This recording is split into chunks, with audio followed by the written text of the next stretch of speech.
Bonjour, moi c'est Fariza, je suis chargée d'affaires au sein du PIM depuis plus d'1 an.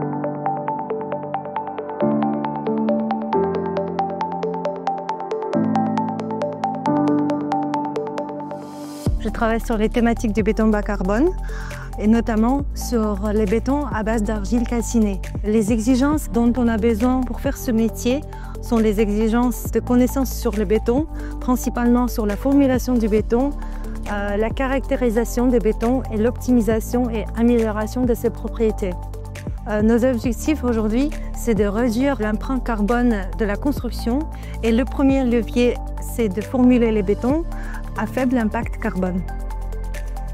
Comprendre la rhéologie du béton est un point essentiel afin d'assurer la bonne fluidité, la maniabilité, la mise en place et la finition du béton final.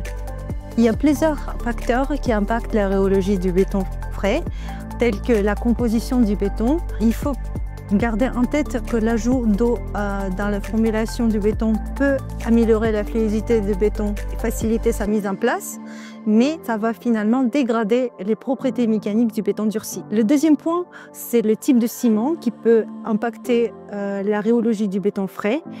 Il faut aussi faire attention à la granulométrie du béton et le choix d'adjuvantation qui vont permettre d'améliorer la rhéologie du béton sans ajouter l'eau. Je travaille sur la thématique des bétons à base d'argile calcinée. La technologie de LC3 va permettre de diminuer de la manière significative les émissions de CO2, utiliser des matériaux abondants disponibles partout dans le monde, assurer la transition rapide et efficace vers la construction durable et responsable. La salle de gâchage est une étape essentielle pour la formulation du béton, puisque si la formule n'est pas calée, on ne peut pas faire des éprouvettes derrière et tester les propriétés du béton durci. Maintenant, on va faire un mélange du béton qui va consister de plusieurs étapes. La première étape, c'est de mélanger les granulats, dont le sable et les gravillons, afin d'homogénéiser les squelettes granulaires et après les pré-mouiller. La deuxième étape, c'est rajouter les liants et suivant l'ajout des liants, on va rajouter l'eau qui va contenir une partie d'adjuvant, ce qui va permettre d'améliorer les performances du béton à l'état frais. Voici le béton frais qu'on a obtenu avec ce mélange. La première chose qu'on fait, c'est mesurer la température du béton. Affaissement en cône d'Abrams, c'est un test standard qui permet de contrôler la consistance du béton. L'idée, c'est de remplir le cône d'Abrams en plusieurs couches en le piquant et d'assurer de l'affaissement mesuré pour avoir la classe de consistance du béton. Notre objectif pour ces bétons, c'est d'avoir un affaissement de 210 mm. On a pu obtenir 230 mm d'affaissement. Et dans certains cas, par exemple pour les bétons autoplaçants, on ne va pas s'intéresser à l'affaissement mais plutôt à l'étalement. Donc on va mesurer 2 diamètres perpendiculaires. Pour nos bétons, on a une exigence souvent d'avoir un maintien rhéologique de 1h30.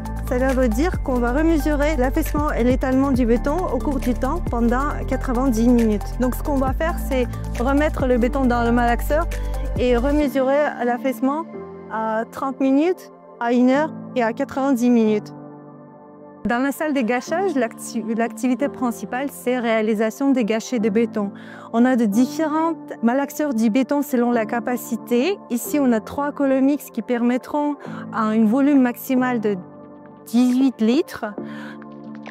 Ces malaxeurs-là, ils sont utilisés pour caler les formules de béton. Ça permet d'utiliser les petites quantités de béton et avoir les résultats fiables et répétables. Ensuite, on a un malaxeur de 100 litres qu'on utilise pour les volumes de béton plus importants. Surtout, cette échelle intermédiaire est très intéressante puisque ça permet de faire un volume plus important. Le plus gros malaxeur qu'on a ici au PIM, c'est le malaxeur de 500 litres. Vous pouvez voir le volume assez important du béton qui peut être coulé dans ce malaxeur. Ces malaxeurs-là sont souvent utilisés pour faire des grosses gâchets de minimum 200 litres Et ces gâchets-là sont faits souvent pour faire une grande campagne de caractérisation des éprouvettes.